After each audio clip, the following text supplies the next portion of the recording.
जी। तो जब हम किसी भी चीज को साइट करते हैं तो हम बेसिकली हमने कोई आर्टिकल पढ़ा, उससे हमें कुछ अच्छा लगा, हमने वो डाटा लिया, डाटा लेके उसको रिफ्रेश करके अपने आर्टिकल में लिखा, वो जो मैंने यूट्यूब का लेक्चर सेंड किया था, अगर तो आप लोगों ने देखा तो आपको आइडिया होगा मैं क्या कहना चाह रहा हूँ। और फिर उसके आगे हमने एक साइट कर दिया, उसके आगे हमने क्या किया, यहाँ पर साइटेशन दे दी। तो ब्रैकेट के अंदर उसमें ऑथर का नाम आता है, ईयर आता है, अगर किसी बुक से ली जा रही है तो फिर साइटेशन भी वो पेज नंबर भी आता है। तो ये साइटेशन का एक नॉर्मल स्टाइल। लेकिन हम नॉर्मली आर्टिकल से सारा डाटा ले रहे होते हैं तो पेज नंबर नहीं आता, नॉर्मली सिर्फ ऑथर का नाम और ईयर आता है। तो इसको कहते हैं बेसिकली साइटेशन। और अगर आप कुछ इन्वर्टेड कॉमर्स में लिख रहे होते हो तो उसका मतलब है आपने किसी के एग्जैक्ट अल्फाज उठा के लिखे हैं, वो भी नॉर्मली हम साइंटिफिक राइटिंग में नहीं लिखते होते, वरना उसको कोटेशन कहते हैं। वो भी आप पढ़ चुके हैं जब हमने सर्चिंग पढ़ी थी। तो if there is a single author, अगर एक ऑथर जिसने आर्टिकल लिखा है तो उसकी साइटेशन कैसे दी जाएगी? अगर तो इंफॉर्मेशन सेंट्रिक साइटेशन है तो वो पूरा पैराग्राफ लिखा और एंड पे ऑथर का नाम और आगे ईयर दिया जाएगा कॉमा लगा के। अगर अगर वो इंफॉर्मेशन सेंट्रिक की जगह ऑथर सेंट्रिक है, यानी आप स्टार्ट में लिख रहे हो स्मिथ कंक्लूडेड दैट, ठीक है, जुनेद प्रपोज दैट, जैसे हमने कल पढ़ा, तो ऑथर का नाम पहले आएगा, ब्रैकेट में ईयर आएगा और आगे आप अपना जुमला करोगे, ठीक है, सेंटेंस करोगे, अगर आप ऑथर का नेम को सेंटेंस के दरमियान में या स्टार्ट में यूज कर रहे हो, ठीक है, ये है सिंगल ऑथर की बात। और अगर कोई कोट कर रहे हो, किसी बुक से कोई लाइन ली है, एग्जैक्ट कोट कर रहे हो तो पेज नंबर, लेकिन ये हमारी नॉर्मली नहीं होता, ठीक है। फिर अगर मल्टीपल ऑथर्स हैं, अच्छा मल्टीपल में ये होता है कि अब हर जर्नल में जब आप पब्लिश करवाते हो ना, हर जर्नल का या हर यूनिवर्सिटी का साइटेशन का अपना एक स्टाइल है।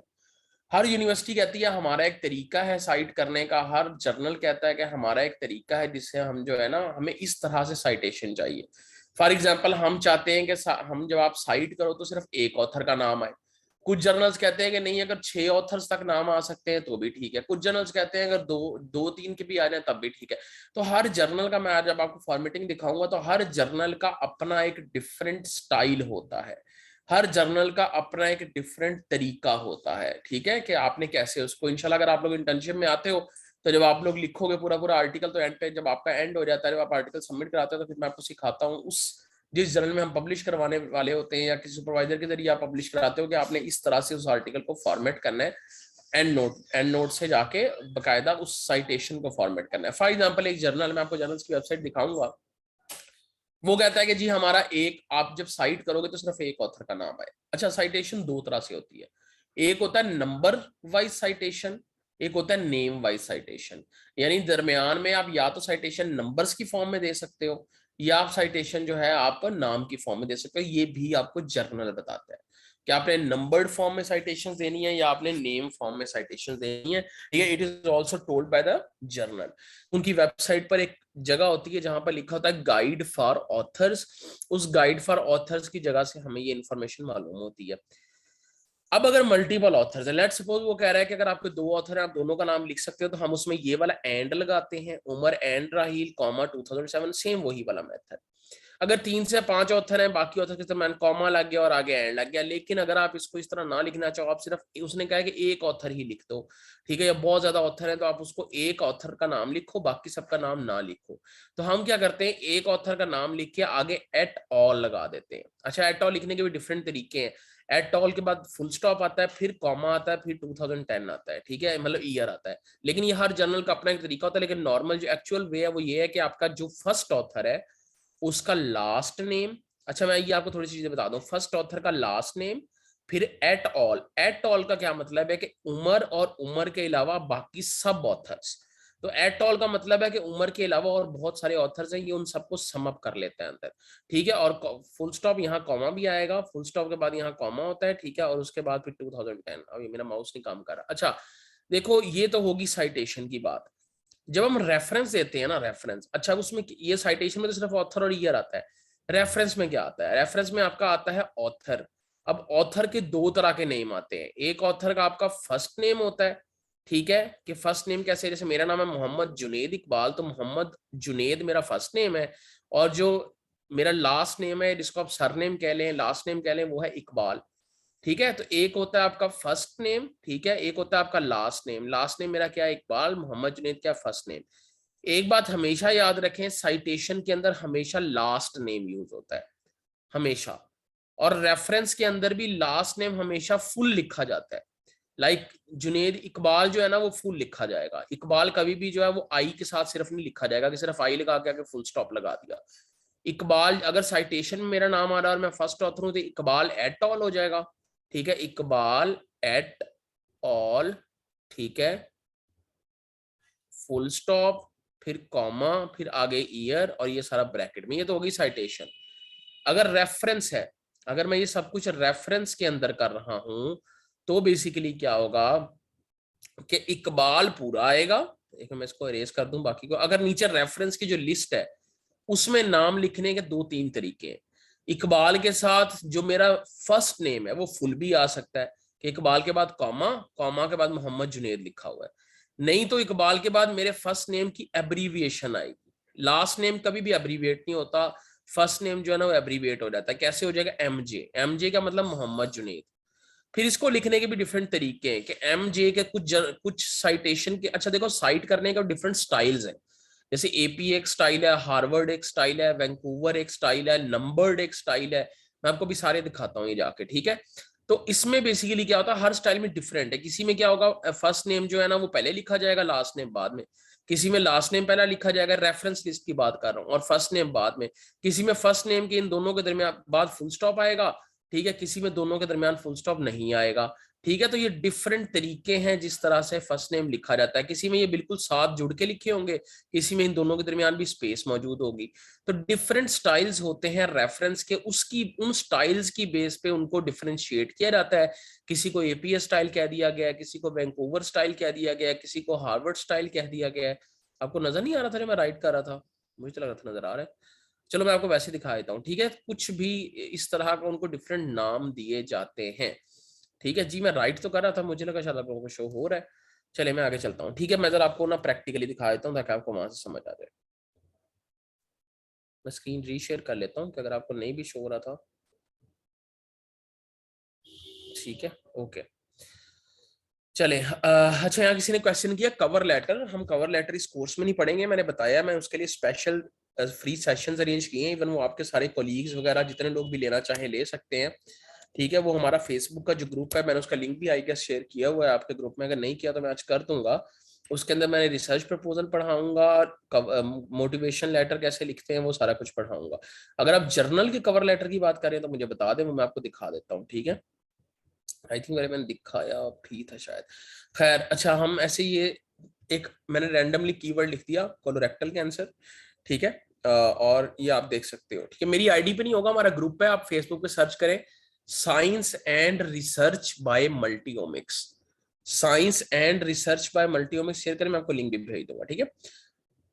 अब ये आपने जब कोलोरेक्टल कैंसर सर्च किया, आपके सामने यहाँ बहुत सारे ना आर्टिकल्स आ रहे हैं।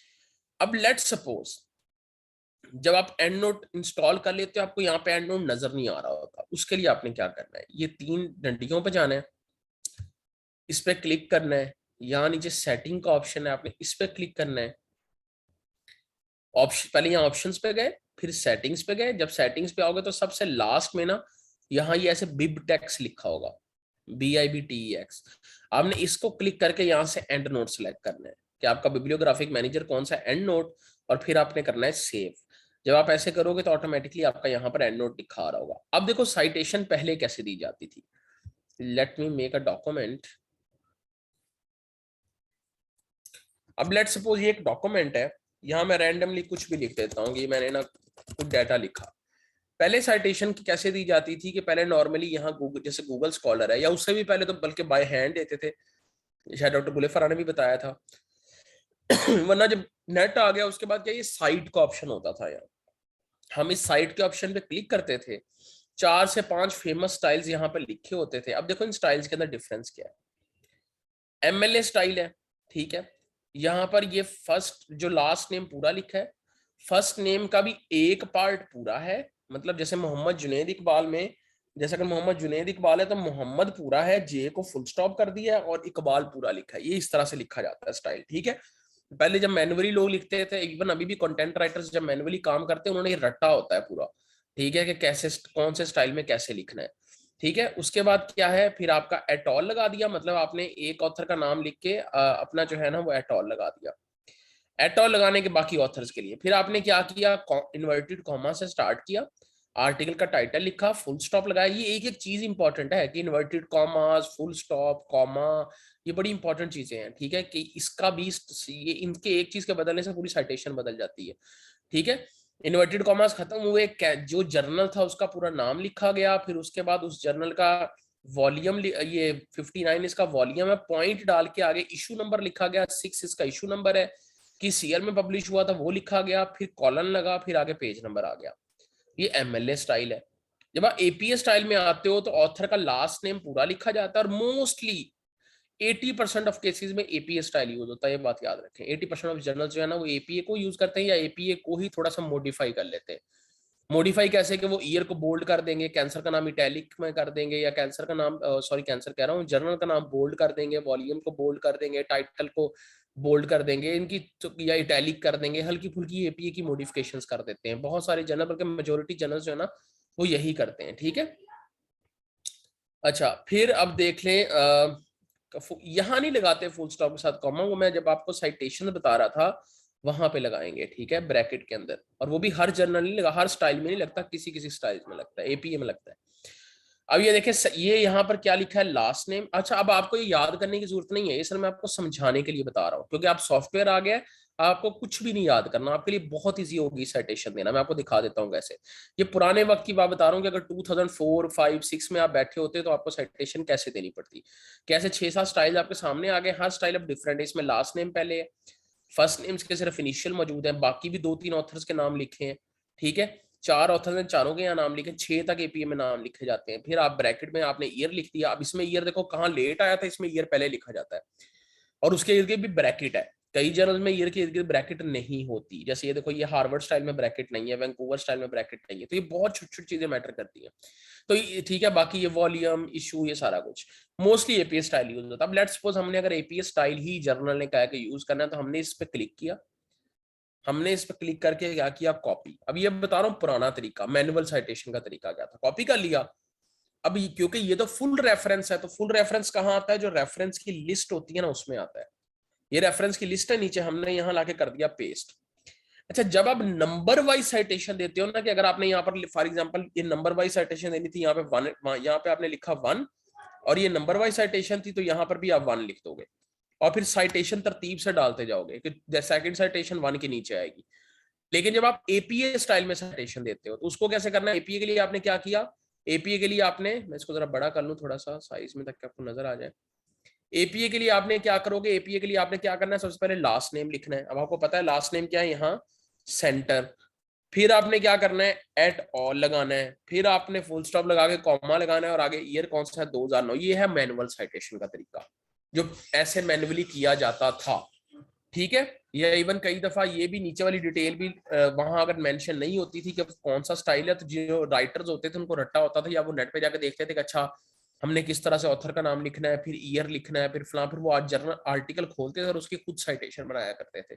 आर्टिकल में सब ऑथर्स के नाम पढ़ के, ईयर पढ़ के, टाइटल पढ़ के, जर्नल का नाम पढ़ के, वॉल्यूम पढ़ के, इशू पढ़ के, पेज नंबर पढ़ के सॉरी, वो खुद से क्रिएट किया करते थे, ठीक है। ये है पुराने दौर की बातें। अब आगे सॉफ्टवेयर। अब सॉफ्टवेयर के आने से क्या फायदा हुआ कि आपको इस सारी झंझट में पढ़ने की जरूरत नहीं। अच्छा, मैं एक चीज बता रहा था, जो अगर नंबर वाइज करते हो तो आपको ना तरतीब से करना पड़ता है, लेकिन जब आप एपीए स्टाइल या कोई भी ऐसा स्टाइल जिसमें नाम लिख रहे होते हो साइटेशन के अंदर, जैसे यहाँ पे लिख रहे हो, तो नीचे जो है ना वो अल्फाबेटिकली अरेंज हो जाते हैं रेफरेंस, क्योंकि आपको पता तो लग गया कि ये सेंटर का है, तो अगर वो अल्फाबेटिकली भी जो होंगे तो आप सेंटर का 2009 का आर्टिकल में चले जाओगे, पता लग जाएगा।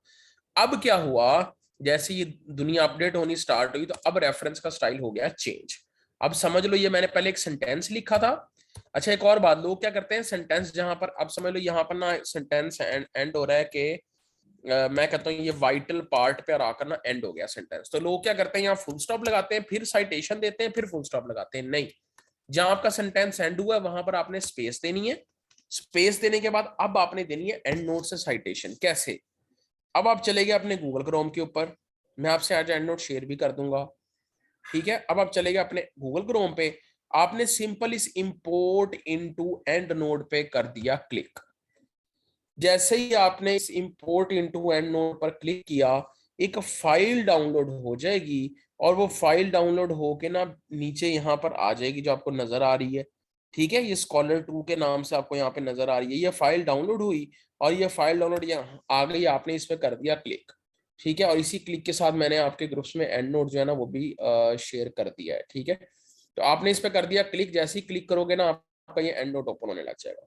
अच्छा, जब आप first time and note open करते हो ना, तो मैं जरा उसकी भी वीडियो वेट में आपको भेज देता हूँ, ताकि ना आप लोग एक सेकंड रुकिएगा, मुझे याद ना भूल जाए। ताकि जो एंड नोट की वीडियो होती है ना, कि एंड नोट आपने इंस्टॉल कैसे करना है, वो मैंने उसका पूरा बनाया हुआ है बस।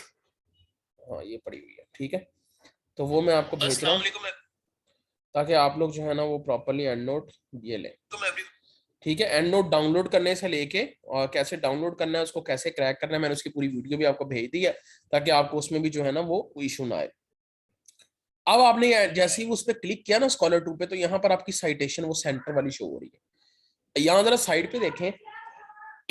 सॉरी, मेरा गला खराब है। अगर आप साइड पे देखें, ऑल रेफरेंस पे क्लिक करें, तो आज तक जितने रेफरेंस मैंने साइड इंपोर्ट किए हैं ना, वो यहाँ पे शो हो रहे हैं।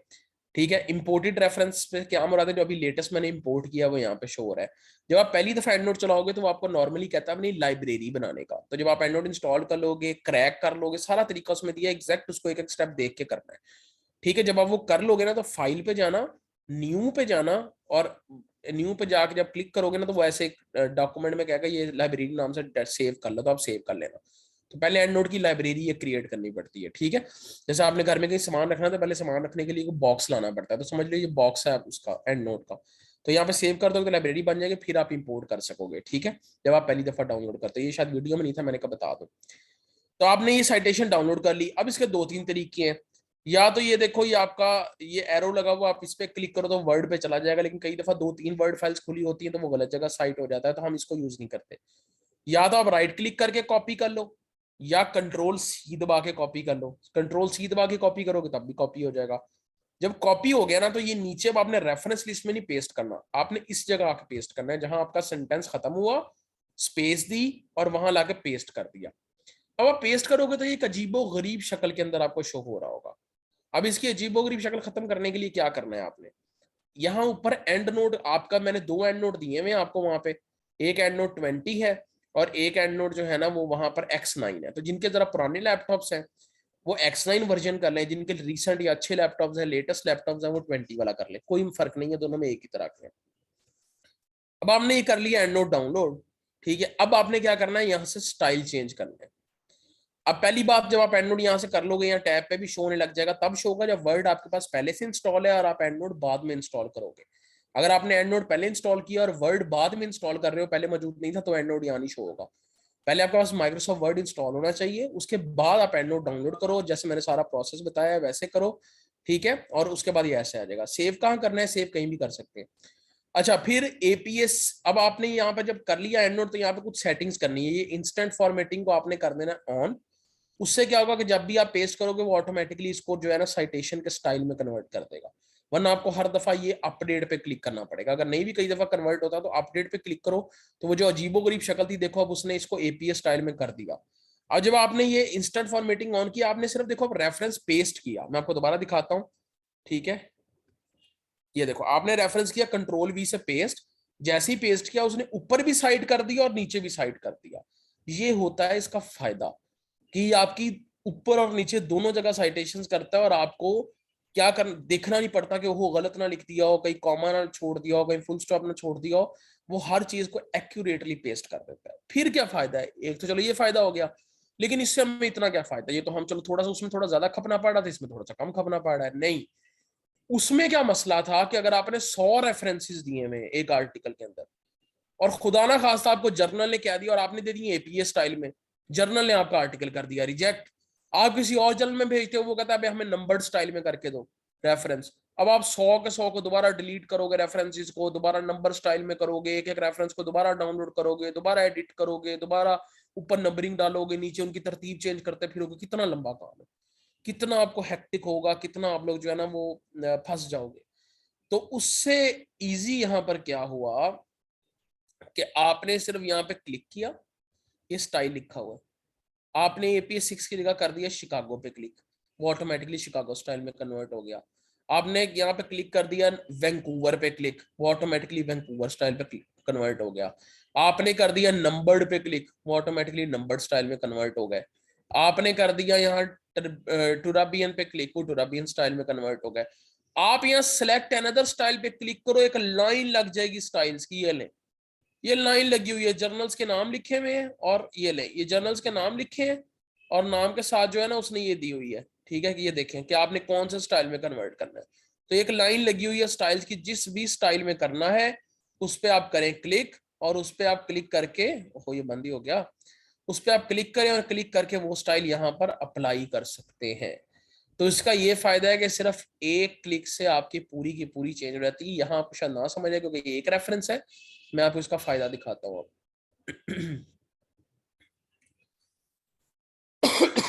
एक second, sorry, you have to bear with my cough today. अब देखें जैसे ये रेफरेंसेस है ना, अब ये सारे एपीएस स्टाइल में दिए हुए, अगर आप गौर से देखो तो ये लो, ये सारे एपीएस स्टाइल में दिए हुए। अब अगर जनरल कहता है कि नहीं हमें तो नंबर्ड स्टाइल में चाहिए, तो आप पहले एंड्रॉइड 20 पे, यहाँ पे एंड्रॉइड 20 वाली टैब पे गए, टैब पे जाके अब आपने क्या करना है, आपने उस स्टाइल में करने हैं कन्वर्ट। ठीक है, आपने अब क्या किया, आपने यहाँ पे एपीएस 6 पे क्लिक किया, ठीक है, जैसे ही क्लिक किया ये नंबर्ड पे क्लिक कर दिया, तो वो ऑटोमेटिकली उसको नंबर्ड स्टाइल में कर देगा, ले, ठीक है, ऊपर भी नंबर्ड स्टाइल में हो गया, और जो नीचे आपकी रेफरेंस लिस्ट है, यार पता नहीं इसको क्या हो रहा है बार बार, नीचे जो इसकी रेफरेंस लिस्ट है वहां भी ये नंबर्ड स्टाइल में ये रेफरेंस कन्वर्ट हो गए, देखिए, ठीक है। पहले ये रेफरेंस अगर मैं कंट्रोल जी दबा दूं, पहले ये रेफरेंस जो थे वो तरतीब से गिवन थे इस तरह से, ए टू जी की तरतीब में, लेकिन जब मैंने उसको नंबर स्टाइल में कन्वर्ट कर दिया तो वो नंबर स्टाइल में सारे चले गए। तो इस तरह एक क्लिक के साथ आप एक रेफरेंस से दूसरे रेफरेंस पे जा सकते हैं। सबसे बड़ा फायदा एंड्रॉइड का ये, और ये सिंपल तरीका रेफरेंस देने का। इंपोर्ट इनटू एंड्रॉइड पे क्लिक करो, फाइल ओपन होगी, उसको कॉपी करो, यहाँ लाके पेस्ट करो, और आपका रेफरेंस पुट हो गया। फिर यहाँ पे फुल स्टॉप लगा दो, जब सेंटेंस खत्म हो गया फुल स्टॉप लगा दो, फिर अगला सेंटेंस लिखा, फिर स्पेस दिया, ठीक है। फिर फॉर एग्जांपल ये वाला आर्टिकल था, इस पे इंपोर्ट इनटू एंड नोट पे क्लिक कर लिया, ओहो अब ये एरर लग जाएगा, मैंने सुबह से एंड नोट यूज किया हुआ है ना, तो वो जब बहुत ज्यादा, अच्छा ये भी मैं बता दूं, कई दफा जब आप बहुत ज्यादा एंड नोट यूज कर लो ना तो वो आपको एरर भी देने लग जाता है, तो उससे घबराना नहीं है, वो कुछ देर में ठीक भी हो जाएगा। इस तरह का एरर आता है, you client does not have permission, लेकिन ये 15-20 मिनट के अंदर आपको ठीक कर देता है। खैर अभी वो कर नहीं रहा, लेकिन इन केस इस तरह आ जाए तो हमें क्या करना चाहिए। फॉर एग्जाम्पल अब आ गया और आपके वो जा नहीं रहा, तो उसका आसान तरीका ये है कि फॉर एग्जाम्पल मैं यहाँ से कोई आर्टिकल कॉपी करता हूँ, जैसे ये है, अब मैं इस पर क्लिक कर रहा हूँ तो वो साइटेशन नहीं डाउनलोड हो रही, ठीक है। अब मैं इसका दूसरा तरीका क्या है कि मैं इसको करूंगा कॉपी, अच्छी बात ऐसा हो गया, बल्कि आपको टोट का भी पता लग जाएगा। मैं जाके करूंगा इसको गूगल के अंदर पेस्ट, गूगल में ये पबमेड के अंदर आर्टिकल खुल जाएगा, ठीक है, या किसी भी वेबसाइट पे खुल सकता है, पबमेड हो सकती है, रिसर्च गेट हो सकता है, कोई भी, ये उस वेबसाइट पे आपने खोल लेना है, पबमेड के ऊपर खोल लेना है, ठीक है। खोल के यहाँ पर साइट का ऑप्शन होता है, कोई भी वेबसाइट खोलोगे ना वहां साइट का ऑप्शन लिखा होगा, आपने करना है उस पर क्लिक। जैसे ही क्लिक करोगे तो यहाँ पर भी डाउनलोड का ऑप्शन लिखा होता है, आपने इस डाउनलोड पे क्लिक कर दिया तो जैसे वो वहां पर एंड नोट की फाइल दे रहा था, तो वो यहाँ पर भी आपकी फाइल यहाँ पर डाउनलोड करके दे देगा। आपने इस पे करना है सिर्फ क्लिक, और जैसे ही आप क्लिक करोगे तो ये आपका, मेरा पता नहीं माउस पैड काम करना छोड़ रहा है, ठीक है, पता नहीं क्या इशू आ रहा है। खैर जब आप इस पर क्लिक करोगे तो ये यहाँ पर वो रेफरेंस खुल गया, ये आपके सामने रेफरेंस खुल गया। अब आपने कंट्रोल सी दबाया, कंट्रोल सी दबा के आप वर्ड फाइल पे गए और यहाँ पर उसको पेस्ट कर दिया, ठीक है। अब आपकी इंस्टेंट फॉर्मेटिंग ऑन है, लेकिन उसने अगर नहीं भी किया तो ये अपडेट पे क्लिक कर दो, वो उसका रेफरेंस भी पेस्ट कर देगा। तो इस तरह से ये देखें आपका, इसको मैं जरा बोल्ड खत्म कर लूं, ठीक है, ये आपके दो रेफरेंस उसने पेस्ट कर दिए, एक ऊपर एक नीचे, और यहाँ पर भी ये सेकंड जुमला भी आपका आपने क्लोज कर दिया। अच्छा ये हर दफा सारे ऑथर्स के नाम नहीं लिखता, सिर्फ पहली दफा जब आप साइट करते हो सारे ऑथर्स के नाम लिखता है, और उसके बाद जब इसी साइटेशन को सेकंड टाइम करोगे ना, इसी साइटेशन को फॉर एग्जांपल मैं सेकंड टाइम कर देता हूँ, तो वो फिर सारे ऑथर्स के नाम नहीं लिखेगा, वो सिर्फ इस दफा सिर्फ एक ऑथर का नाम लिखेगा, सिर्फ पहली दफा वो सारे ऑथर्स के नाम लिखता है। तो टेंशन नहीं लेनी कि हर दफा साथ साथ ऑथर्स के नाम आ रहे हैं।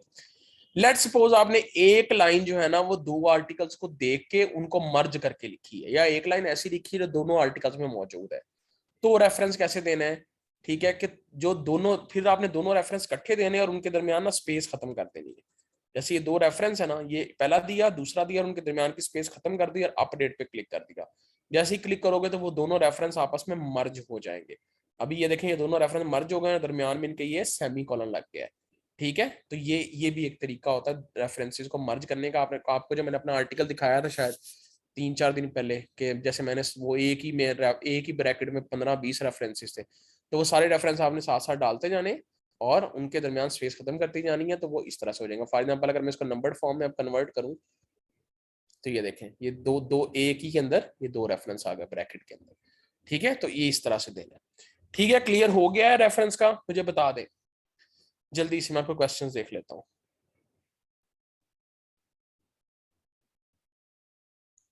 What's latest version of laptop? Laptop तो सिंपल भी चल जाता है, कोई भी लैपटॉप का वर्जन का इतना कोई ताल्लुक नहीं। स्टडी के लिए वर्ड वगैरह चीजें बड़े आराम से हो जाती हैं। ठीक है, यहां तक समझ आ गई है साइटेशंस वगैरह की? चलो ठीक है। हाँ, अब बताओ कोई क्वेश्चन है आपका एंड नोट से रिलेटेड या साइटेशन से रिलेटेड, ताकि मैं जरा उसको एक दफा टैकल कर लूं, फिर हम थोड़ा सा आगे चलते हैं। यहां तक आपका साइटेशन के हवाले से कोई भी सवाल है तो? मर्ज सेंटेंस वाला साइट, मैंने ये कहा कि जैसे आपने फॉर एग्जांपल एक सेंटेंस लिख लिया, आप कह रहे हो फॉर एग्जांपल मैं कहता हूँ जी cancer is a deadly disease. अब cancer is a deadly disease जो है वो मैंने एक आर्टिकल नहीं, दो आर्टिकल पढ़े, दोनों में लिखा था। तो मैं एक को साइड करने के बजाय दोनों को साइड करना चाहता हूँ। तो पहले आपने जैसे एक साइड किया, यहाँ पे साइटेशन दे दी एक की, फिर आगे आपने दूसरा आर्टिकल लेके उसको भी यहाँ पे पेस्ट कर दिया। जब दोनों को पेस्ट करोगे ना, तो वो असल में इस तरह से लिखा जाएगा कि इस तरह से। ठीक है, मतलब दोनों के दरमियान ना स्पेस मौजूद नहीं है। जरा मैं इसको डिलीट कर दूं, ऐसे दोनों के दरमियान स्पेस आ जाएगी। ठीक है, तो आपने इनकी स्पेस को कर देना खत्म। खत्म कैसे करना है? इनकी स्पेस को खत्म करके इकट्ठा कर देना है। अभी ये तो मैंने मैनुअली 3 लिखा है, इस वजह से इकट्ठा करके आपने अपडेट पे क्लिक करना है। जैसे ही अपडेट पे क्लिक करोगे तो वो एक ब्रैकेट के अंदर ऑटोमेटिकली चले जाएंगे। ठीक है, तो ये इस तरह से होता है इसका बेसिक मकसद। और नंबर्ड फॉर्म में इनके दरमियान कॉमा लगता है, और अगर ये एपीए फॉर्म में हो तो इनके दरमियान सेमी कॉलन लगता होता है। ठीक है, नहीं मैं मेंडली नहीं पढ़ाता होता, ना मैंने मेंडली कभी यूज किया, बिकॉज आपका एचईसी जो है वो आपके एंड नोट को ही रिकमेंड करता है। तो ना मैंने मेंडली कभी जिंदगी में यूज किया है, ना मैं करवाता हूँ, ना मुझे मेंडले लगता है ठीक। बिकॉज जो एंड नोट से साइटेशंस हो जाती हैं इजीली, वो मेंडले मैंने नहीं कभी एटलीस्ट यूज किया। साइटेशन इसलिए मैंने आपको क्रैक के साथ एंड नोट भेजा है कि एंड नोट आपका कभी एक्सपायर नहीं होगा। उसको अपडेट करना है, बैठ जाना एंड नोट को। ठीक है, जो वर्जन मैंने भेजा है बस उसी को यूज करना। ठीक है, हो गया। साइटेशन में ईयर स्किप हो जाता है, स्किप हो सकता है, ईयर स्किप नहीं हो सकता, ईयर आपने लाजमी डालना होता है जब आप ऑथर वाले स्टाइल में देते हैं। तो इटैलिक और regular font is automatically chosen. ठीक, किसका फॉन्ट? इसका ये जो आपकी डॉक्यूमेंट का फॉन्ट होता है वही आपका रेफरेंसेस का फॉन्ट होता है। अभी मैं आपको एक चीज पढ़ाने लगा हूँ जो बहुत नई चीज होगी आप लोगों के लिए। पहले मैं यहाँ तक क्लियर करना चाह रहा हूँ कि आप लोगों को पता है कि नहीं। ठीक है, यहाँ तक ओके सबका? कोई इशू नहीं है। मैं माइक अभी ऑन नहीं करूंगा। अभी आप मुझे ये भी पूछ लिया, माइक इंशाल्लाह क्लास के एंड पे ऑन करेंगे जी। इंपॉर्टेंट टू एंड नोट हर बार करना है जब भी आपने किसी आर्टिकल को साइट करना है। ठीक है, वो मैंने जो आपको यूट्यूब पे लेक्चर दिया वो देखो ना जाकर, उसमें मैंने खुद किए हुए। मैं रेगुलर साथ साथ पढ़ी जा रहा था और साथ साथ वहां पे साइटेशन करी जा रहा था। इसलिए तो मैंने लेक्चर आपको भेजा था कि वो लेक्चर मेन चीज है जहां से आप लोग समझ सकते हो। अच्छा, प्लेजरिज्म का इसमें आगे बताया हुआ है स्लाइड में, वो आप सबको पता है क्या होती है। किसी का भी डाटा उठा के इसकी मैं एक स्लाइड आपको दिखा देता हूँ। ठीक है, प्लेजरिज्म की ज्यादा मैं उस पर नहीं जाता। ठीक है, ये देखें, ये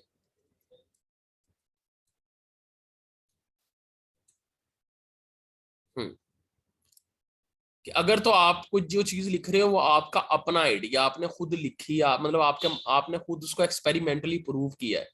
ठीक है, तो उसको साइड करने की जरूरत नहीं है। अगर आपका अपना रिसर्च है, आपका अपना काम है। अगर वो आपका काम नहीं है, आपने कहीं से देख के लिख रहे हो उसको, चाहे यही लिख रहे हो कि कैंसर एक डेडली डिजीज है, कहां से आपको पता लगा? पैदा होते तो नहीं पता लग गया ना, या आपने खुद रिसर्च करके तो फाइंड नहीं किया ना, कहीं से देखा है आपने। तो वो एक आपका अपना आइडिया नहीं है, तो उसको साइड करना है आपने। इन शॉर्ट ये कि आप जब भी इंट्रोडक्शन लिखते हो उसमें आपने साइटेशन के बगैर कोई लाइन नहीं लिखनी। जब भी आप लिटरेचर रिव्यू लिखते हो उसमें आपने साइटेशन के बगैर कोई लाइन नहीं लिखनी। ठीक है, अच्छा, ऑथर सेंट्रिक जब आप देंगे तो आप मैनुअली साइट करेंगे। ऑथर सेंट्रिक में आप मैनुअली साइट करते होते हैं क्योंकि ऑथर का नाम उसमें पहले लिखना होता है आपने। ठीक है जी, और कोई क्वेश्चन?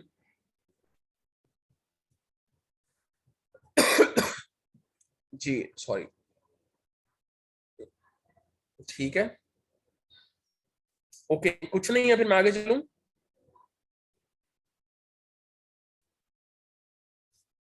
चलो ठीक है। अच्छा ये हो गया प्लेजरिज्म पे। अब मैं आपको जरा ना एक चीज सिखाने वाला हूँ जो आपको कोई नहीं सिखाएगा।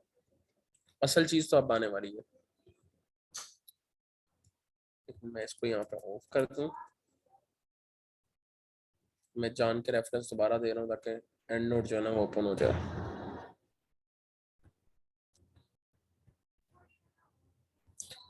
अभी ये एंड नोट मेरे पास ओपन हो गया। अब देखो इसमें ना एक तरीका है।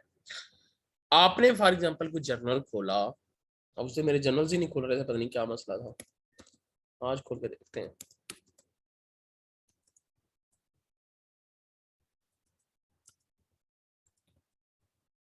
ये फॉर एग्जांपल मैं जर्नल लिखता हूँ, अल्लाह करे खुल जाए। उस दिन खुल ही नहीं रहा था ये।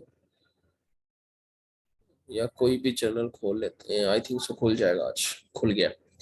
अच्छा ये एक जर्नल है, इसमें गाइड फॉर ऑथर्स है। हर जर्नल में ना गाइड फॉर ऑथर्स का ऑप्शन होता है। आप वहां पे चले गए और हर जर्नल के गाइड फॉर ऑथर लिखा होगा या ऑथर गाइडलाइन लिखा होगा, ऑथर इंफॉर्मेशन लिखा होगा, यही 3-4 वर्ड्स होते हैं। उसमें उसमें असल में ना ये सारी डिटेल लिखी होती है कि आपने आर्टिकल को ना एडिट कैसे करना है। ये आमतौर पे जो आपका करस्पॉन्डिंग ऑथर होता है ना, ये उसका काम होता है सारा देखना। ये आप लोग इंटर्नशिप में इंशाल्लाह होगे तो मैं आप लोगों को सिखाऊंगा। यहाँ पर मैं इसलिए नहीं सिखा रहा क्योंकि आप लोग करस्पॉन्डिंग ऑथर अभी तो बनते नहीं हो, ठीक है ना। आपको बनना चाहिए, वरना आप लोग बहुत। ये भी एक बात बता दूं, करस्पॉन्डिंग ऑथर बनने का लालच मत करना। अगर आपको गलत इंटरप्रेट कर दी, चीज को गलत फॉर्मेट कर दी, तो आपके पल्ले पड़ जाएगी सारी जिंदगी के लिए। ठीक है, तो करस्पॉन्डिंग ऑथर तब बनो जब आपका सिंपल ऑथर के तौर पे कुछ आर्टिकल्स हो गए, आपको लिखना आ गया, आप राइटअप में परफेक्ट हो गए। करस्पॉन्डिंग के लालच में अपनी लाइफ का बेड़ा गर्क ना करवा लेना कि कुछ ऐसा। फॉर एग्जाम्पल किसी ने, ये भी हो जाता है कि आपका आर्टिकल पब्लिश होने के बाद इवन रीट्रैक्ट बाद में भी हो जाता है, उस पर अगर कोई कंप्लेन कर दे। फॉर एग्जाम्पल कंप्लेन कैसे, ये बड़ी कॉमन चीज है। जब आप लोग खुद ये करोगे, रिव्यू वगैरह लिखोगे, कि आपने जब किसी का आर्टिकल पढ़ने स्टार्ट किया तो उसने अगर रेफरेंस दिया था, जैसे अगर किसी ने क्वेश्चन पूछा, जब आप उस रेफरेंस वाले का आर्टिकल पढ़ोगे तो वो लाइन आपको मिलेगी नहीं जिसका रेफरेंस दिया था उसने उसमें। ये बहुत बड़ा मसला होता है। कई दफा बात लिखी कुछ और होती है। हमारा एक दोस्त था, उसका एक आर्टिकल इस वजह से 2 साल बाद पब्लिश होने के वापस हो गया, अनपब्लिश हो गया। क्यों? उसमें उसने एक लाइन लिखी थी कि ये जो कैंसर है ना, ये उस प्रोटीन के एक्टिवेट होने से इंड्यूस होता है। हालांकि वो जो था ना, उसने रिव्यू लिखा था, लेकिन जिस रिसर्च को उसने साइट किया था, उस रिसर्च में ये लफ्ज नहीं था। उस रिसर्च में ये था कि कैंसर जो है वो प्रोटीन के साथ मौजूद कुछ जीन्स के एक्टिवेट होने से। हालांकि उसका कोई इतना खास फर्क नहीं था बात का, जीन से ही प्रोटीन आगे बनती है। लेकिन उस पर सिर्फ किसी ने पढ़ के कंप्लेन कर दी और वो आर्टिकल वापस आ गया, और उस बंदे पे फिर थोड़े से वो भी लगे, पेनल्टी वगैरह भी लगी उस पर। तो इवन लोग इन चक्रों में बैन भी हो जाते हैं। इवन आप पे बैन लग सकता है, केस हो सकता है अगर आप इस तरह को गलत चीज कर दो। और वो फंसता कौन है? Corresponding author. क्यों? क्योंकि सारी बात उस पर आती है कि भाई वो एक तरह से सुपरवाइजर होता है आर्टिकल का। उसने आर्टिकल को प्रूफ रीड करना है, जर्नल के मुताबिक ढालना है, जर्नल से इन कॉन्टेक्ट रहना है। तो करस्पॉन्डिंग का लालच में कभी फंस ना जाना। पहले एक अच्छे ऑथर बनना सीखें, पहले एक अच्छे राइटर बनना सीखें, फिर उसके बाद करस्पॉन्डिंग वाली चीज में जाएं, घुसे आप लोग। ठीक है, ये आपको मैं वो दे रहा हूँ सजेशन, आ गया, आप लोगों की मर्जी है। तो ये आर्टिकल की ना डिटेल लिखी होती है कि आर्टिकल को आपने फॉर एग्जांपल जो है ना कैसा होना चाहिए। देखें, स्ट्रक्चर्ड एब्स्ट्रैक्ट होना चाहिए आर्टिकल का, अगर रिसर्च आर्टिकल है यानी ओरिजिनल आर्टिकल है। अब आपको पता है स्ट्रक्चर्ड एब्स्ट्रैक्ट क्या होता है, शायद कोर्स से पहले आपको पता ही ना होता कि स्ट्रक्चर्ड एब्स्ट्रैक्ट क्या होता है। ठीक है, उसमें इंट्रोडक्शन लिखना है, ये सारी चीजें लिखनी है, मटेरियल, मेथड, कंक्लूजन, सारा कुछ ब्ला ब्ला ब्ला। ठीक है, इतने वर्ड्स का होना चाहिए आर्टिकल। ठीक है, उसमें 15 से 40 रेफरेंसेस एक रिसर्च आर्टिकल में उसने क्या होने चाहिए। ठीक है, इसी तरह क्लिनिकल ट्रायल का लिखा है, इस तरह रिव्यू का लिखा है। अब देखो उसने नैरेटिव रिव्यू का लिखा है कि मिनिमम 60 रेफरेंसेस होने चाहिए। रिव्यू के लिए एब्स्ट्रैक्ट नॉन स्ट्रक्चर्ड होना चाहिए, ये भी आप लोग पढ़ चुके हो क्या आता है। ठीक है, फिर नीचे उसने पूरा बताया हुआ है कि आपने बॉडी कैसे लिखनी है। ठीक है, इंट्रोडक्शन कैसा होना चाहिए, सारा कुछ आप पढ़ चुके हो डिटेल में, जो मैंने आपको पढ़ाया हुआ कि इंट्रोडक्शन कैसा होना चाहिए। ठीक है, मेथोडोलॉजी कैसी होनी चाहिए, स्टडी डिजाइन बताए गए हैं उसके अंदर। ठीक है, रिजल्ट्स आपने टेबल वगैरह की फॉर्म में बताने हैं, टेबल की नंबरिंग कैसे देनी है, टेबल 1 टेबल 2 करके, फिगर्स की कैसे देनी, सारा कुछ। डिस्कशन के अंदर क्या करना है, जो न्यू और इंपॉर्टेंट एस्पेक्ट है स्टडी के वो बताने हैं। कोई पॉसिबल मैकेनिज्म्स डिफाइन करने हैं कि आपकी स्टडी ने जो फाइंड किया उसको कंपेयर करना है दूसरी स्टडीज के साथ। ठीक है, कंक्लूजन कैसा होना चाहिए, फाइनल रिजल्ट बताना है आपने, रिकमेंडेशन देनी है कि फ्यूचर में इस पे कैसे काम हो सकता है, ब्ला ब्ला ब्ला।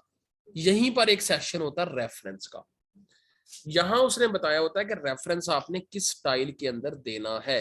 ओहो, ये आज पता नहीं मेरा लैपटॉप कुछ अजीब ही वर्क कर रहा है। खुद ही घूमी जा रहा है।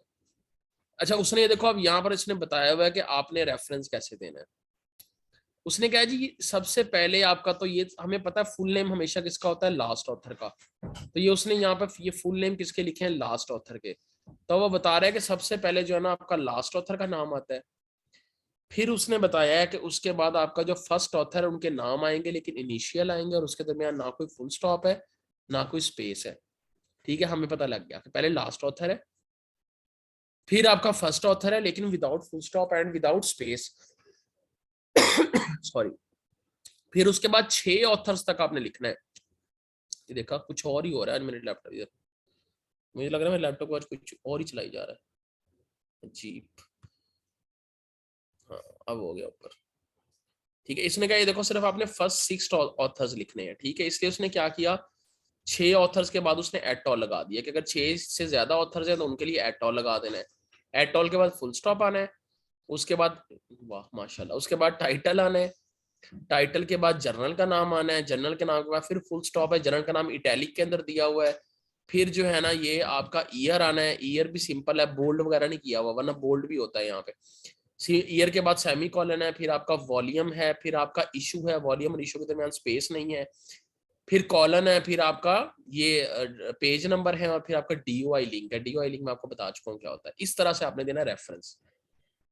अब जब आप एपीए जी चार्जर कनेक्ट है, मे बी उसी की वजह से हो रहा हूँ। जब आप एपीएस, मैं इसको उतार देता हूँ, जब आप एपीएस स्टाइल में करते हैं,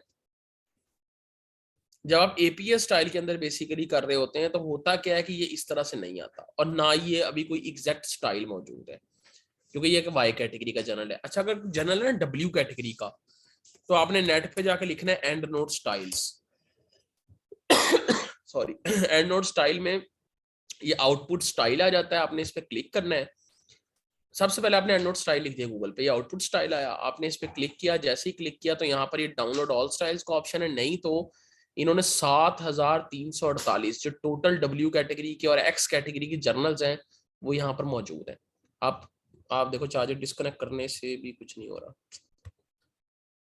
अच्छा खैर, यहाँ आपने उसका नाम लिख के भी जर्नल का सर्च कर सकते हो। ठीक है, सर्च करोगे तो वो आपको जर्नल का नाम दे देगा, और यहाँ से डायरेक्टली आप उसका स्टाइल डाउनलोड कर लोगे। डब्ल्यू और एक्स कैटेगरी के मोस्टली, और डब्ल्यू कैटेगरी के सारे, सॉरी उनके स्टाइल यहाँ पर मेंशन है। ठीक है, वाई कैटेगरी के आमतौर पर स्टाइल नहीं मेंशन होते, या कई दफा कुछ डब्ल्यू के भी आपको नहीं मिलते। अगर नहीं मिलते तो आपने उसका खुद स्टाइल कैसे बनाना है। अब ये वो चीज है जो लिटरली आपको पूरे पाकिस्तान में कोई नहीं सिखाएगा, आई कैन चैलेंज। ठीक है, ये वो चीज है कि बिल्ली शेर को चढ़ना नहीं सिखाती, यार मैं सिखा रहा हूँ। अगर पुराना वर्जन है आपका एंड नोट का X9 वाला, तो एडिट के अंदर ऑप्शन होगा, एडिट वाले में। अगर आपका नया वर्जन है तो टूल्स में ऑप्शन होगा। ऑप्शन क्या होगा, आउटपुट स्टाइल के नाम से। अब ये हो सकता है आपको पहली दफा चीज ना समझे, जब तक आप अपने खुद हाथ से ना करो। तो इस लेक्चर को जब भी आप आर्टिकल फॉर्मेटिंग करो, या आज जाके प्रैक्टिस करना, या कल प्रैक्टिस कर लेना, परसों कर लेना, लास्ट लेक्चर आपका, ये चीज आपको प्रैक्टिस आएगी जब मैं आप सिखाने लगा हूं। ठीक है, आउटपुट स्टाइल में गए, स्टाइल में जाके अब आपका अगर तो नंबर्ड स्टाइल है, नंबर्ड फॉर्म में है, तो एडिट नंबर्ड पे क्लिक कर दिया। अगर आपका नेम वाइज स्टाइल है, यानी कोई भी स्टाइल है जो उसने कहा है कि अंदर साइटेशन नेम वाइज देनी है, तो ये वाला एपीए वाला चूज कर लो। अगर उसने कहा है कि जो साइटेशन का मतलब अगर आपने साइटेशन जो देनी है इन टेक्स्ट वो नंबर्ड फॉर्म में देनी है, तो नंबर्ड चूज कर लो। ठीक है, हमारी वो इन टेक्स्ट एपीए स्टाइल में है, तो हम एपीए को चूज कर लेते हैं।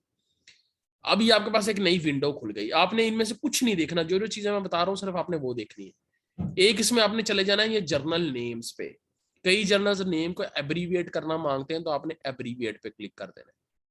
कई जर्नल्स कहते हैं ये जर्नल का नाम कहाँ पे आता है, रेफरेंस लिस्ट में। ठीक है, तो कई कई रेफरेंस लिस्ट में जर्नल का फुल नेम मांगते हैं, कई सिर्फ एब्रीविएशन मांगते हैं, तो आपने सिर्फ एब्रीविएशन पे क्लिक कर देना है।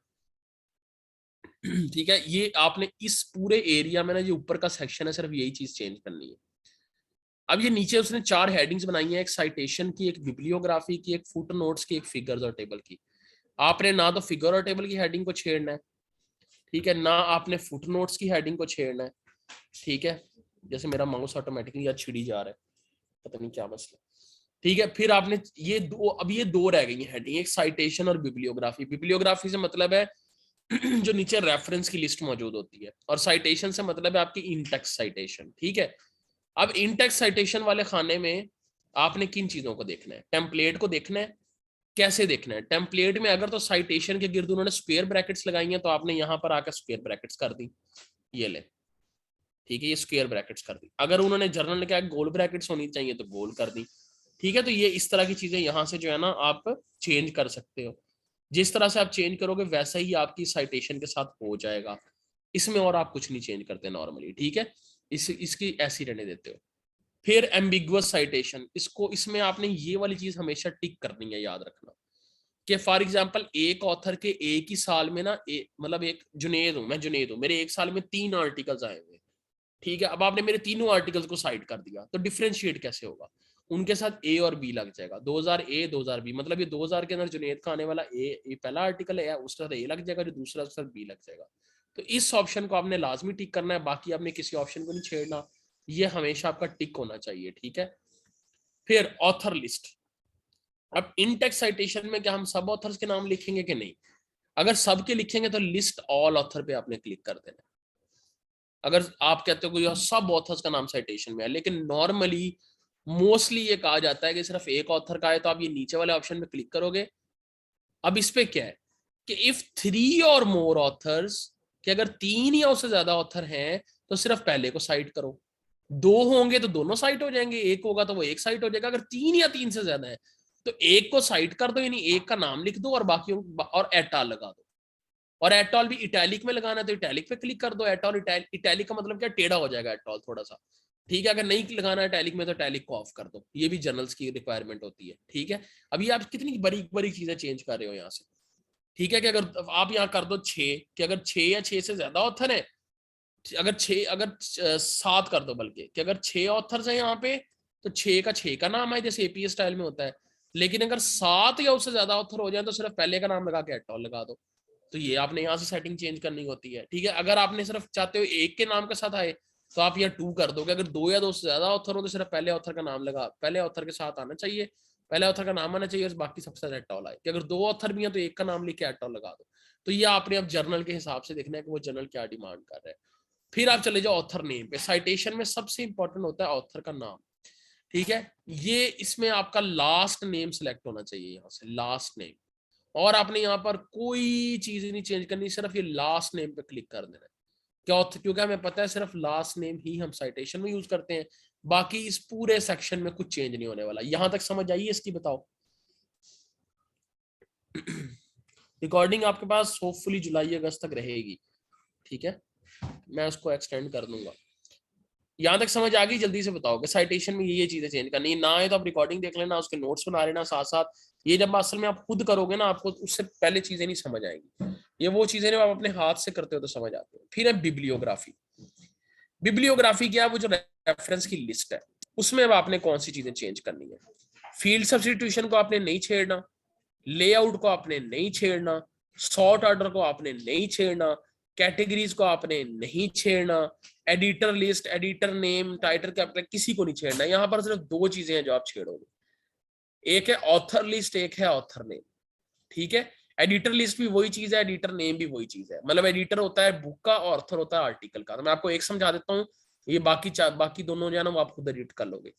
ऑथर लिस्ट में क्या करना है, अगेन सेम चीज, कि अगर आप चाहते हो नीचे बिब्लियोग्राफी की जो लिस्ट है रेफरेंस की सब ऑथर्स के नाम है तो लिस्ट ऑल ऑथर कर दो, नहीं तो वही जो तरीका मैं आपको साइटेशन में सिखा के आया, अगर 3 या 3 से ज्यादा ऑथर, जैसे उस केस में क्या था 6 ऑथर्स तक नाम लिखने हैं, 7 ऑथर हो जाए तो आपने पहले ऑथर का नाम लिख के अगर उसमें क्या था बल्कि कि आपने 6 ऑथर के नाम लिखने हैं तो हम कहेंगे इफ 7 और मोर ऑथर्स लिस्ट फर्स्ट 6 ऑथर्स और 6 ऑथर के बाद एट ऑल लग जाए, ठीक है। ये जो अभी जर्नल हम कर रहे हैं उसने क्या कहा था उस जर्नल ने कि 6 ऑथर तक जो है ना, ओहो यार एक तो पता नहीं क्यों तंग कर रहा है आज, कि आपने फर्स्ट 6 ऑथर्स के नाम लिखने हैं और उसके बाद एट ऑल लगा देना है रेफरेंसेस के अंदर, ठीक है। तो इसलिए हमने क्या किया, यहाँ पर ये ऑप्शन चूज कर लिया कि अगर 7 या उससे ज्यादा ऑथर होते हैं तो 6 के नाम लिखेंगे एट ऑल लगा देंगे। अगर हम चाहेंगे एक का आना चाहिए तो हम यहाँ 1 लिख देंगे, अगर हम चाहें सिर्फ 3 के नाम लिखने चाहिए तो हम यहाँ 3 लिख देंगे।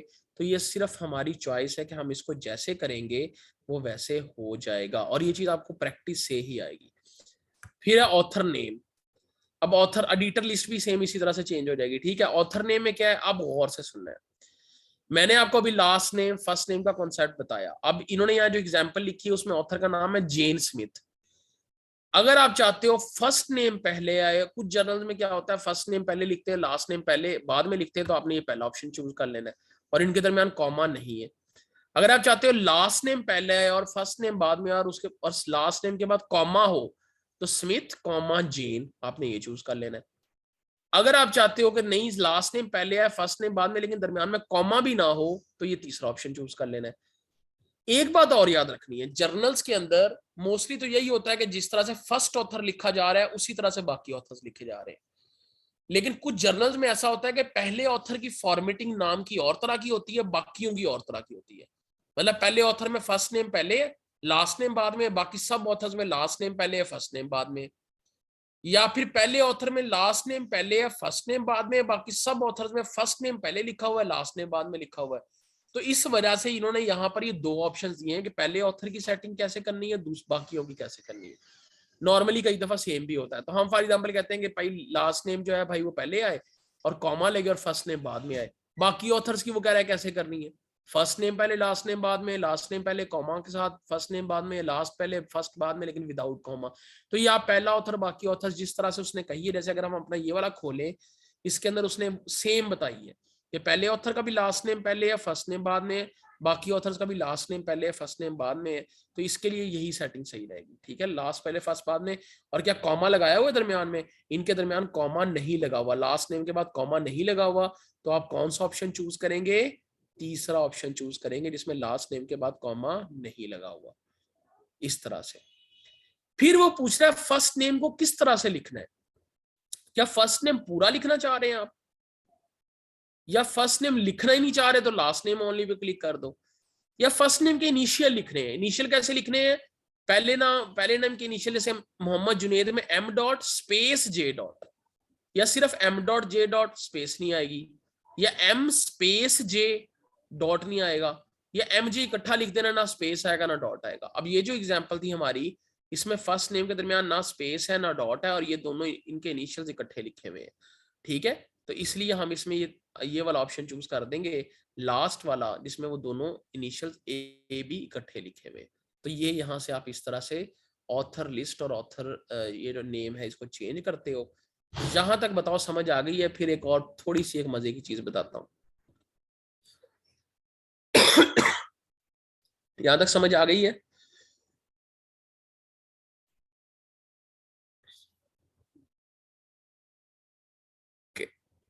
सारे बताओ ना, सारे। अब ये एक बंदा रिप्लाई कर रहा है, मुझे लगेगा बाकियों को नहीं आई। ठीक है, बना इसकी रिकॉर्डिंग देखना, थोड़ा सा टफ है, थोड़ा सा क्रिटिकल है। ये नॉर्मली सिखाते नहीं होते, कभी भी आपको कोई नहीं सिखाएगा ये चीज। ठीक है, लेकिन मैं सिर्फ इसलिए सिखा रहा हूँ कि कभी आपको जरूरत पड़ सकती है। तो इसको देख के ना, कोई जर्नल की वेबसाइट खोलना, ऑथर गाइडलाइन खोलना, रेफरेंस का सेक्शन खोलना, उसको देख देख के एडिट करने की ट्राई करना, तो आ जाएगा। ठीक है, ये वो चीजें जो करने से आती है। गाड़ी का टायर देख के बदलना नहीं आता, अब तक खुद हाथ से ना बदल लो। तो ये वो वाला हिसाब है। फिर आपने बिब्लियोग्राफी के टेम्पलेट्स में, बिब्लियोग्राफी के टेम्पलेट्स में, ये आपका आखिरी स्टेप है। मैंने कहा था ना, कई जगह बोल्ड होता है, कई जगह जर्नल का नाम इटैलिक में लिखा होता है, कई जगह बोल्ड में लिखा होता है, कई जगह वॉल्यूम बोल्ड में लिखा होता है। अब वो कैसे करना है? टेम्पलेट में आपने यहाँ पे फाइंड करना है जर्नल आर्टिकल। ये रहा जर्नल आर्टिकल। सॉरी, टेम्पलेट में जर्नल आर्टिकल। जर्नल आर्टिकल के अंदर अब आपके ये सारे लिखे हुए, ऑथर, ईयर, ठीक है, journal, volume, pages, DOI link.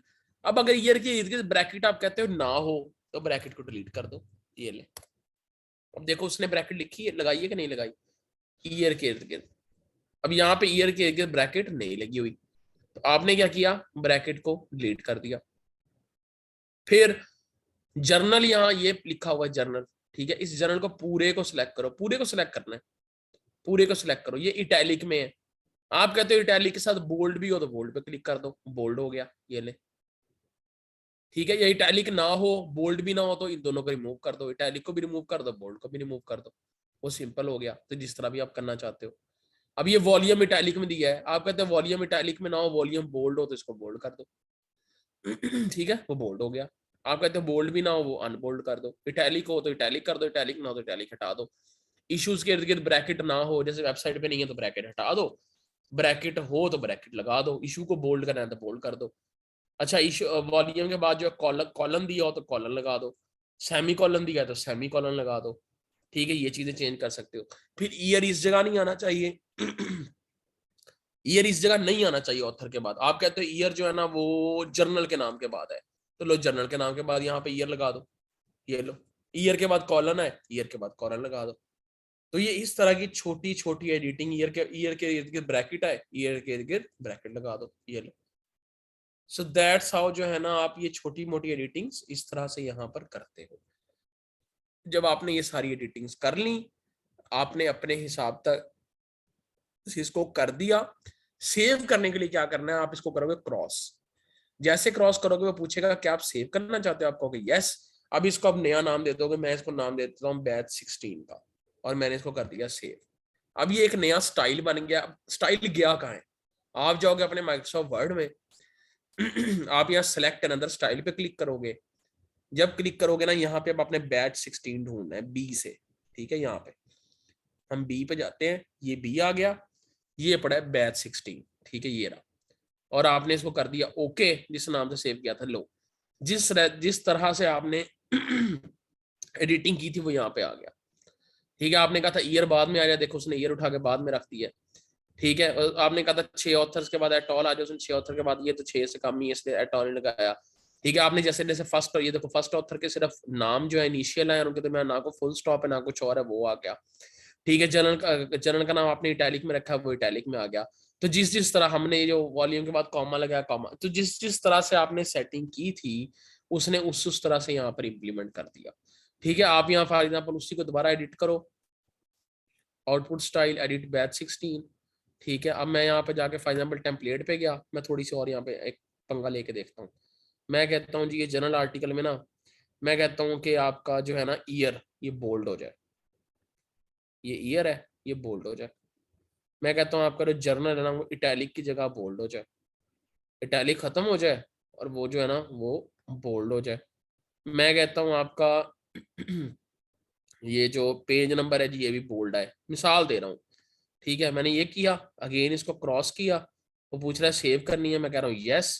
मैं दोबारा अपनी फाइल पे गया, आप देखना मैंने जैसे ही अपडेट पे, ओहो, मैंने जैसे ही अपडेट पे क्लिक किया, लो इसने जो जो चीजें मैंने बोल्ड की हैं, सॉरी हमने जनरल बोल्ड कर दिया, हमने ईयर बोल्ड कर दिया, ठीक है, और हमने पेज नंबर बोल्ड कर दिया। तो जो जो चीजें हमने बोल्ड की थी उसने यहाँ पे बोल्ड कर दी।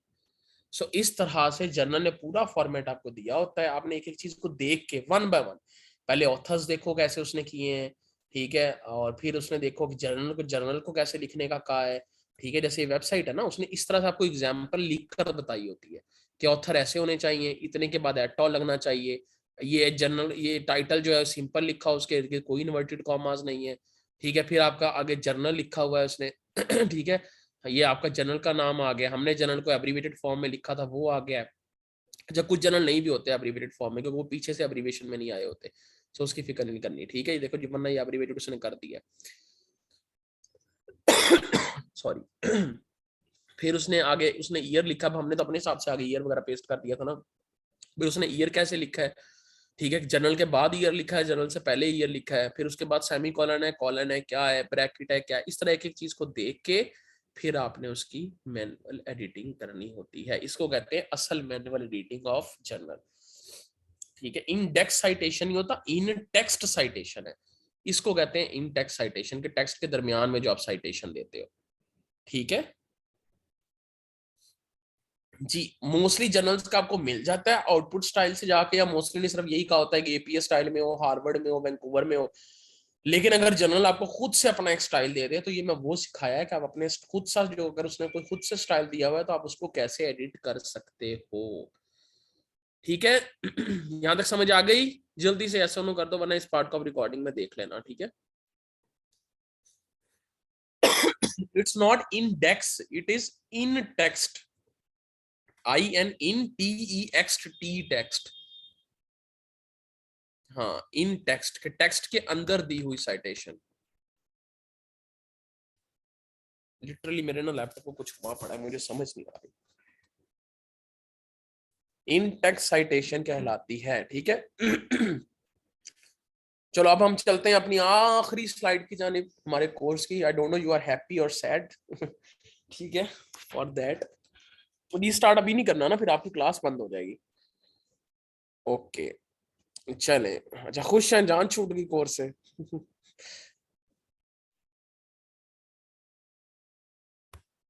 वेयर इज माई माउस, लिखो वहीं पड़ गए। जी, तो अब हम करने लगे हैं रिवाइज। ठीक है, चलो रिकॉर्डिंग्स का मैं बताता हूँ। सबसे पहले what is introduction, problem statement क्या है, क्यों रिसर्च कर रहे हो, टॉपिक को इंट्रोड्यूस करना है, क्या काम हो रहा है उस पर अपने वो बताना है, अपने एरिया कंट्री को जरूर मेंशन करना है, गैप जरूर निकालना है, ऑब्जेक्टिव क्या था स्टडी के वो बताने हैं। ये तो हो गया इंट्रोडक्शन। थीसिस लिख रहे हो, उसमें लिटरेचर रिव्यू के हेडिंग है, रिव्यू आर्टिकल लिख रहे हो तो वो फनल स्ट्रक्चर, कौन का स्ट्रक्चर याद होगा, प्रीवियस लिटरेचर को करंट लिटरेचर से कंपेयर करना है, कौन सी मेथोडोलॉजी अच्छी है, कौन सी नहीं, पहले क्या काम हो रहा था अब क्या हो रहा है, वो सारी चीजें मैंने आपको सिखाई हैं। ठीक है, और वो यूट्यूब का लेक्चर वो जाके लाजमी देख लें एक दफा पूरा। ठीक है, प्रॉपर सब हेडिंग्स बनाए, हेडिंग्स बनाए, उस पर लिखें, आखिरी पैराग्राफ में गैप डेट यूज करें और बताएं कि आपने क्या फाइंड आउट किया, मेथोडोलॉजी में क्या है, क्या काम हुआ, कैसे स्टडी डिजाइन क्या था, लोकेशन क्या थी, किस तरह से सैंपल लिए गए, लैब को टेस्ट है कि नहीं, inclusion exclusion criteria, statistical analysis जिसका आज आखिरी दिन था। मैंने कहा था अगर कोई लेना चाहता था एसपीएस का कोर्स ले ले, आप में से शायद एक या दो लोगों ने रजिस्टर किया तो उनको रिकॉर्डिंग इंशाल्लाह मिल जाएगी।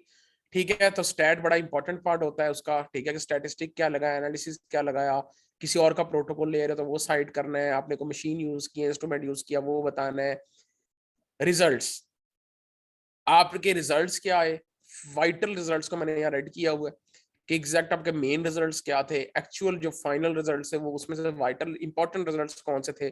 आर्टिकल में आप सारे रिजल्ट्स नहीं लिखते, आप सिर्फ इंपॉर्टेंट रिजल्ट्स लिखते हो। एक चीज टेबल में बयान कर दी, उसको बार बार टेक्स्ट में घसीटने की जरूरत नहीं है। ऐसे टेबल नंबर होता है। टेबल नंबर क्या है, आपका टाइटल क्या है, ऊपर ये कॉलम की हेडिंग्स होती हैं, ये रो स्टब्स कहलाती हैं, मैं आपको बता चुका हूँ सारा कुछ। अगर ये डाटा आपने कहीं से उठाया है तो उसका नीचे सोर्स देते हो। ठीक है, अगर कोई सिर्फ ये बता रहे हो कि ये किन मिलियंस के अंदर डाटा लिखा है, यूनिट्स क्या है, तो उसको नीचे ये बता देते हो, फुट नोट लिखना हो तो बता देते हो। टेबल हमेशा क्वांटिटेटिव डाटा के लिए बनाया जाता है। फिगर या ग्राफ में हमेशा एक वाई एक्सिस होता है, एक एक्स एक्सिस होता है। अगर तुम ग्राफ टाइप की चीज बना रहे हो, डायग्राम बना रहे हो, तो वो आप पावर पॉइंट से बना सकते हो डिफरेंट शेप्स को यूज करते हुए। ठीक है, जब भी आप किसी भी फिगर को डिस्क्राइब करते हो तो वाई एक्सिस को याद रखें, हमेशा पहले बताते हैं, एक्स एक्सिस का बाद में बताते हैं। और फिर इस पूरे को डिस्क्राइब करते हुए ये एरर बार्स होती हैं, ये स्टैटिस्टिक वाले जो हम पढ़ेंगे, standard deviation, standard error, confidence interval, ये सारा एसपीएसएस के कोर्स में सिखाया जाता है कि ये क्या होता है। ठीक है। ठीक है, और नीचे में फिगर की कैप्शन भी होनी चाहिए प्रॉपर। ठीक है, X axis Y axis label होने चाहिए। कंक्लूजन में क्या होता है, सबसे पहले आप स्पेसिफिक कंक्लूजन बताते हो क्या है, फिर उस स्पेसिफिक कंक्लूजन के बेस पर जरा जनरलाइज्ड के अगर वो स्पेसिफिक कंक्लूजन आया तो उसके क्या, क्यों आया, क्या रीजन है वो बता देते हो अपने रिजल्ट्स की बेस पे, लिमिटेशन की बेस पे आप फ्यूचर पर्सपेक्टिव बताते हैं। मैंने कहा था सबसे एंड पे आप समरी लिखते हैं। समरीज क्या होती है बेसिकली, कि आपने सारा कुछ लिख लिया, जो उसका एब्स्ट्रैक्ट है वो एंड पे लिखना है। क्यों, जब आपका पूरा आर्टिकल कंप्लीट हो गया तो दो लाइन इंट्रोडक्शन से उठाओ, ऑब्जेक्टिव की एक लाइन उठा लो, हेडिंग्स की हेडिंग्स जो है मेथोडोलॉजी की उनसे दो तीन लाइंस बना लो, रिजल्ट जो आपके मेन रिजल्ट आए हैं वो लिख दो, एक लाइन अपनी कंक्लूजन से उठा लो, एक लाइन रिकमेंडेशन की उठा लो, आपका एब्स्ट्रैक्ट तैयार है। ठीक है, same goes for review article, आपकी बॉडी के जो मेन आपके हेडिंग्स है उनको मिलाकर एक लाइन, एक दो लाइन से लिख ले, दो तीन लाइन इंट्रोडक्शन की हो गई, दो तीन लाइन आपका फाइनल कंक्लूजन हो गया विद रिकमेंडेशन, तो आपका एब्स्ट्रैक्ट तैयार होता है। This is the end of the course. At the end nobody is gonna do it for you, you have to do it by yourself. I tried my best कि मैं आपको जितना सिखा सकूं उतना सिखाऊं। ठीक है, अपनी तरफ से कि आप लोगों को बोरियत भी ना हो और मैक्सिमम नॉलेज, चाहे वो पब्लिकेशन से लेकर हो, चाहे वो किसी भी तरह का हो, वो आप लोगों को मिल जाए। ठीक है, तो I tried my best. Hopefully आप लोगों ने जब आए थे इस कोर्स के अंदर, अभी हम आपसे वन बाय वन बात करते हैं सबसे, क्योंकि इंटरेक्शन का कम ही मौका मिलता है कोर्स के अंदर, क्लास इतनी लंबी होती है, अगर उसमें इंटरेक्शन करने लग जाए तो टाइम नहीं मिलता। ठीक है, तो आप सबसे अभी वन बाय वन उसमें बात भी करते हैं। जो लोग रिकॉर्डिंग देख रहे हैं, अगर वो लेक्चर की हद तक देख रहे हैं तो यहाँ पे लेक्चर एंड हो चुका है। अब यहाँ वो बेशक रिकॉर्डिंग बंद कर दें, आगे हम क्वेश्चन आंसर सेशन करने लगे और थोड़ी सी इंटरेक्शन करने लगे आप सबसे वन बाय वन। ठीक है, क्योंकि इंटरेक्शन बड़ी इंपॉर्टेंट है। आगे कभी भी आप लोगों को, एक तो आप लोग ग्रुप में अपना इंट्रोडक्शन दे दीजिएगा। ठीक है, अपना नाम, डिपार्टमेंट, इस तरह था कि मैं आप जो इन टच रहना चाहते हैं मैं उन सबके नंबर सेव कर लूंगा। ठीक है, कि कभी आप फ्यूचर में मैसेज करो तो मुझे पता हो कि आपने मैसेज किया। तो पहले तो क्वेश्चन आंसर पूछ लें। एक क्वेश्चन आ रहा था रिकॉर्डिंग दिसंबर तक रहने देंगे, सॉरी मेरे हाथ में नहीं होता। किसी भी कोर्स की रिकॉर्डिंग की लिमिट 1 माह तक होती है, लेकिन मैं आपका कोर्स जुलाई के एंड तक कर दूंगा, ठीक है। वरना रिकॉर्डिंग जो होती है ना वो 1 माह तक सिर्फ रहने देता है जूम, क्योंकि जूम के ऊपर हमारे बहुत सारे कोर्सेज चल रहे होते हैं, तो जूम पुरानी रिकॉर्डिंग्स को भी डिलीट करता रहता है, ठीक है। तो वो हमारे हाथ में नहीं होता रिकॉर्डिंग आपको। बाकी कभी भी कहीं भी कोई इशू, आप मुझे कभी भी टेक्स्ट कर सकते हो। जरूरी नहीं है कि रिकॉर्डिंग की हद तक आपको कुछ नहीं समझ आ रहा, आप कहीं फंस गए हो, कोई भी इशू है, just give me a text, just give me a call. रात के 3 बजे हो, सुबह के 4 बजे हो, जो भी टाइम हो, अगर मैं वहां पर उस वक्त जाग रहा हूँ, मैं आप सबसे बात जरूर करूंगा। मीटिंग करके आपको समझाना पड़ा समझा दूंगा, ठीक है। कोई भी इशू हो, कहीं भी इशू हो, you can always contact me. It's not a course के जहाँ आपको कहा जाएगा हाँ बस ठीक है आपका कोर्स हो गया, टाटा बाय बाय अल्लाह हाफिज। हमारा आप लोग इस ये ग्रुप्स में मौजूद रहें, आपके ये ग्रुप्स रहेंगे, इन ग्रुप्स में आपसे इन टच भी रहूंगा। कोई क्वेश्चन नहीं समझ नहीं आती तो आप ग्रुप में पूछ लो, पर्सनली मुझे पूछ लो, जिस तरह भी आपको फिजिबल लगता है आप कभी भी इन टच रह सकते हो। फ्यूचर में जो भी मल्टीओमिक्स में हो रहा है ऑर्गेनाइजेशन में, कोर्सेज होंगे, वेबिनार्स बहुत सारे आने वाले हैं अपकमिंग इंशाल्लाह। वो जो मैं आपको सेशन बता रहा हूँ सबके लिंक्स आपके इन्हीं ग्रुप्स में आया करेंगे। तो ग्रुप को लीव करने की जरूरत नहीं है अगर आप इन टच रहना चाहते हो तो, ठीक है। बाकी आप लोग मुझे कभी भी मैसेज कर सकते हो, कभी भी मुझसे कुछ भी पूछ सकते हो। तो रिकॉर्डिंग्स के अलावा मैं खुद आप लोगों के लिए अवेलेबल हूँ, तो रिकॉर्डिंग्स की आपको कोई टेंशन नहीं होनी चाहिए। बाकी जुलाई के एंड तक मैं रख दूंगा, रखवा दूंगा उनसे कह के कि जुलाई के एंड तक ना डिलीट करें। ठीक है। और यहाँ पे कुछ क्वेश्चन थे एसपीएसएस के, चले मैं 1 2 दिन नहीं फॉर्म बंद करता। तो अगर आपने 12 तक करवानी है, कुछ लोग 12 का कह रहे हैं करवाने का, तो 12 तक करवा दें, ठीक है। मैं 2 दिन फॉर्म नहीं बंद करता, लेकिन जितना जल्दी करवा लो अच्छी बात है। जी अब आप लोग कोई क्वेश्चन करना चाहते हैं तो पूछ लें, ठीक है। ओके ठीक है doctor Jamal, thank you so much. Quantitative qualitative research दोनों में यूज करते हैं, एसपीएसएस सिर्फ क्वांटिटेटिव रिसर्च में यूज होता है, because it is all about statistical analysis. Bioinformatic का कोर्स करवाते हैं आप? नहीं, मैं नहीं करवाता, सोचा था करवाने का, लेकिन उस पे जब हमने अनाउंस किया तो बहुत ज्यादा रेजिस्टेंस आई कुछ यूनिवर्सिटीज के टीचर्स की जानिब से कि मतलब ये हमारा प्रॉपर यूनिवर्सिटी के कोर्सेज हैं, अगर आप लोग करवाने लग जाएंगे तो हमारी ये मतलब हमारे पास लोग नहीं आएंगे, ये है वो है। उसके काफी इश्यूज बन गए थे, तो फिर हमने उसको स्किप कर दिया। कुछ के अपने यूट्यूब चैनल से जिन्होंने लेक्चर चढ़ाए तो कहते हैं आप हमारा रिकमेंड कर दें, अपना कोर्स ना कराएं, ये है वो है, तो काफी वो इशू बना देते हैं। जी मैं माइक आपको ऑन कर देता हूँ, सबका जो जो बात करना चाहते हैं। अस्सलाम वालेकुम सर। वालेकुम सलाम।